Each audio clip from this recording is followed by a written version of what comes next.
Hello everyone, this is Dr. CJ Tank and today we will discuss instability of lyophobic colloid, instability of lyophilic colloids and sensitization and protective colloidal action in the chapter colloidal dispersion in the subject physical pharmaceutics 2. So to understand the reason for instability of lyophobic colloids, always we need to consider or we need to understand the coagulation or the precipitation. Coagulation or precipitation of the solution is defined as the state in which the flocculation or the aggregation and settling of the dispersed particle that is observed. Here, the flocculation that indicates the instability of the dispersion. So, here we need to consider about the instability of lyophobic colloids, and for that we will see the reason one by one. First one, that is the removal of electrolyte. Here, electrolyte that is present in a minute quantity or in a small quantity, if in this condition the interparticle repulsion, it will be decreased. So over here in an example or in a figure we can see we have the lyophobic colloids.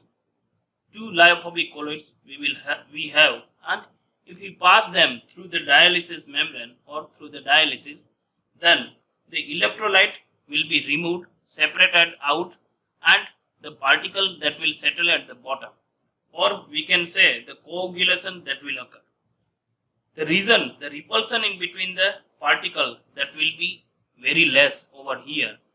Due to the less repulsion in between the particle, the coagulation that will be initiated. So, if we are removing the electrolytes or through the dialysis process, if we are removing it, then in such a condition also the coagulation that will be initiated. This behavior, it will correspond to the primary minimum in the DLVO theory. So, this is one of the reasons by which the instability of lyophobic colloid it will be initiated.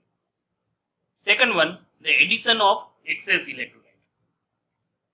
For the stabilization of solution, a minute charge on the particle that is desirable.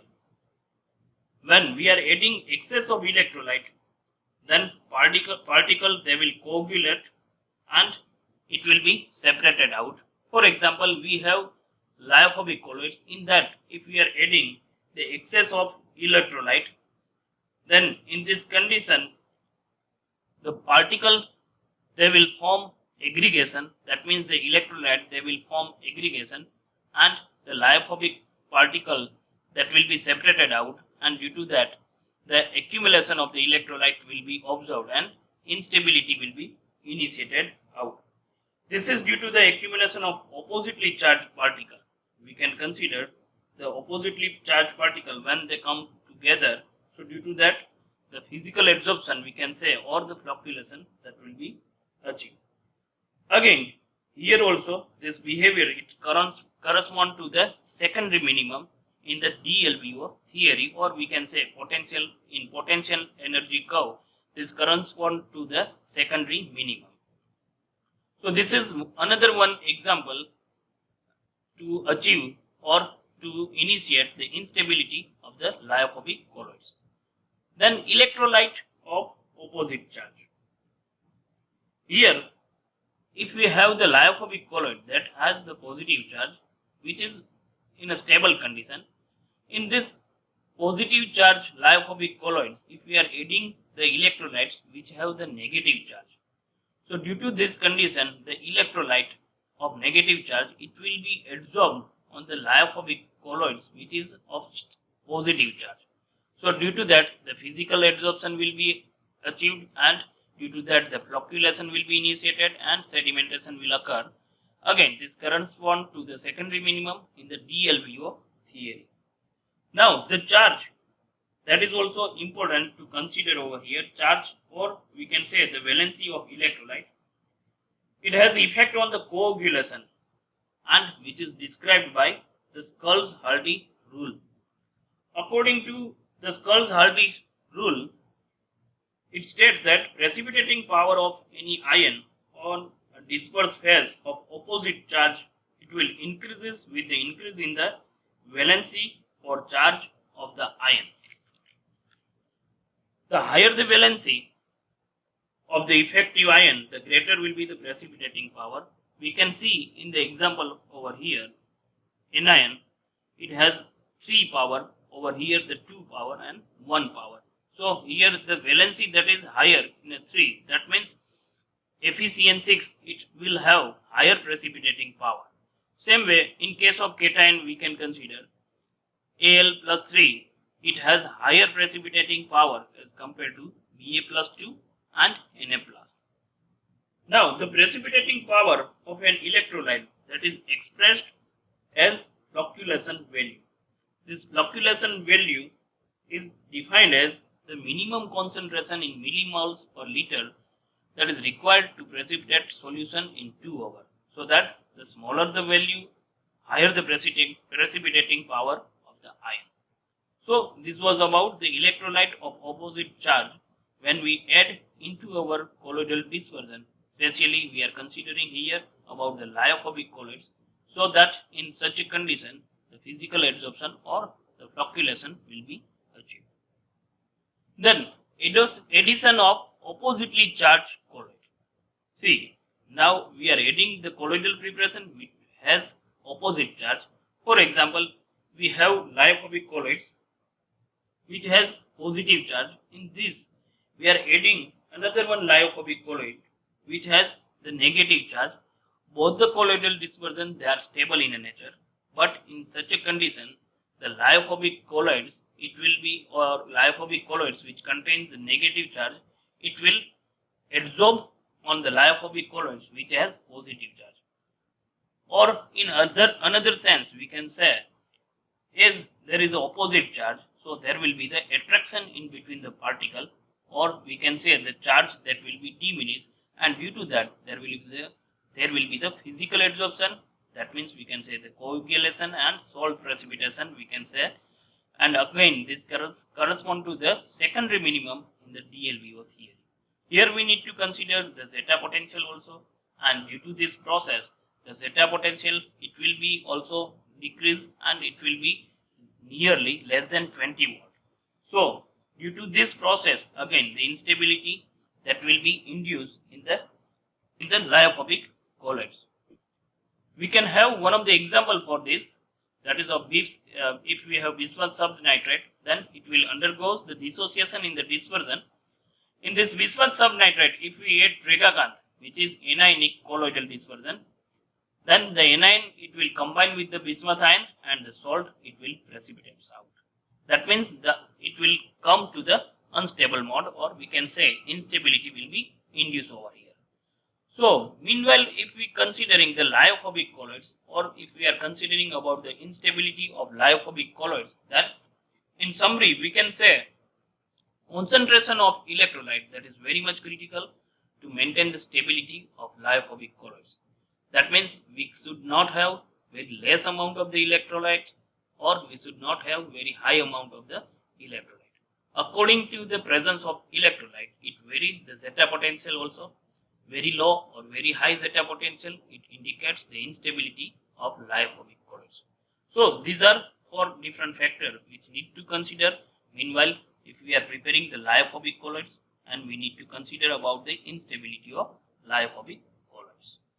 Then instability of lyophilic colloids. Normally lyophilic colloids, they are thermodynamically stable preparation. So over here, even in this stable preparation, there might be the chances of aggregation or coagulation or precipitation. Again, we need to consider over here also some of the reason for the coagulation of the lyophilic dispersed phase. First one, that is the addition of excess electrolytes. If we have one of the stable preparation, that is of lyophilic colloids, which have one of the solvent sheath that is present to protect the lyophilic colloids, in this condition, if we add excess of electrolytes, that might be of positive charge or might be of negative charge, in such a condition, this electrolytes that will be hydrated out, and due to that there will be the less amount of the water that will be present, or no water that will be present in our preparation. So due to that, the dehydrated lyophilic colloids will be obtained. So which will be unstable in a preparation. So over here we need to consider the ions. It will be hydrated, that means the water molecule, it will goes over here, and due to that the unstable preparation of the lyophilic colloids will be obtained. This will result in a flocculation or the salting out effect. That also we can see over here in the lyophilic colloids. So due to the addition of excess electrolyte, if we are adding more amount of the electrolyte, then also we can have the instability of lyophilic colloids. Then addition of oppositely charged colloid. For example, if we have one of the stable preparation of lyophilic colloids, which is positive or positive in a charge, then in this preparation, if we are adding the lyophilic colloids, which is also stable in a nature, but the charge that is present, that is negative. So in this condition, there will be the adsorption of lyophilic colloids on a lyophilic colloids of negative charge on a lyophilic colloid of positive charge. So again we will have the coagulation. Here the mixing of lyophilic colloid with opposite charge colloid, that will result in a flocculation in between them. So we need to consider here the charge that is present, or we need to consider the opposite charge when we are mixing two colloidal preparation. Here one of the example is given. For example, acacia, it carries negative charge, and gelatin, it possesses the positive charge. When we are mixing this acacia and gelatin together, then at that time conservates, it will be formed, and due to that the coagulation will be occur, or we can say the flocculation, and due to that the unstable the preparation will be in a unstable mode. So by this way the instability that will be observed. Then addition of non-solvent. For example, if we have one of the lyophilic colloidal preparation which is stable in a stable condition, in this if we are adding one of the non-solvent, for example alcohol or acetone, these are the less polar solvent which are having the greater affinity towards the water. So when we are added to the lyophilic colloids, at that time this alcohol or acetone, they will easily mix with the water, and due to that whatever the lyophilic colloids we have, it will be dehydrated and it will go to unstable mode. So here the addition of non-solvent, it will initiate the instability of lyophilic colloids. So these are some of the reasons which initiate or which induce the instability of lyophilic colloids. Now sensitization and protective colloidal action. Now sensitization, to sensitize our colloids. What is the sensitization? For example, we have positive charge stable preparation of hydrophobic colloid which has the positive charge. In this, if we add small quantity of hydrophilic colloid, then the sensitization will be induced. Due to this sensitization process, the hydrophobic colloids, in above this hydrophobic colloid, the hydrophilic colloid, it will be adsorbed. But we need to consider that we have added very less quantity of the hydrophilic colloid. So due to that, there will be the chances of penetration of the electrolyte in this hydrophobic colloid. In such a condition, this one is a sensitive colloid. In such sensitive colloids, if we are adding the electrolyte which has the low concentration, then it will initiate the coagulation of hydrophobic colloid which will be in an unstable mode. So this is sensitization. Now in such a condition, if we have again the hydrophobic colloid that is of positive charge, in this if we are adding the large quantity of hydrophilic colloid, then the protective action it will occur over here, and we can say the hydrophilic colloid, it will be adsorbed on the surface of the hydrophobic colloid and it will give one of the protective action. So this one is known as a protective colloid, and this hydrophilic colloid, it will be adsorbed colloid, and this colloidal preparation that will be in a most stable. Now in this condition, if we are adding more electrolyte, then there will be no chances of penetration and the protective sheath, it will not be able to break, and due to that the penetration of the electrolyte that is not possible. So we can say this one is the most stable. Ion cannot reach the colloidal particle, and due to that there is no coagulation of the particle. So by this way the coagulation we can prevent. And now the entire colloid, this colloidal preparation, whatever we can say the protective colloid, the entire colloid, it will behave like a hydrophilic colloid, and which is a thermodynamically stable preparation. And the protective colloidal X, the colloid that helps to stabilize other colloid. We can use this colloidal preparation to stabilize the other colloidal preparation. These are known as a protective colloid. So by this way we can decreases the instability of lyophilic or lyophobic colloids, or hydrophilic or hydrophobic colloids. So this was about the sensitization and protective colloidal action. So always, meanwhile the manufacturing of the colloidal dispersion, always we need to consider the charge that is present or the concentration of the electrolyte that is present in our preparation. So it will help to stabilize our product. So here in this video we have considered about the instability of lyophobic colloids, instability of lyophilic colloids, and sensitization and protective colloidal action in the colloidal dispersion in the subject physical pharmaceutics. Thank you for watching this video.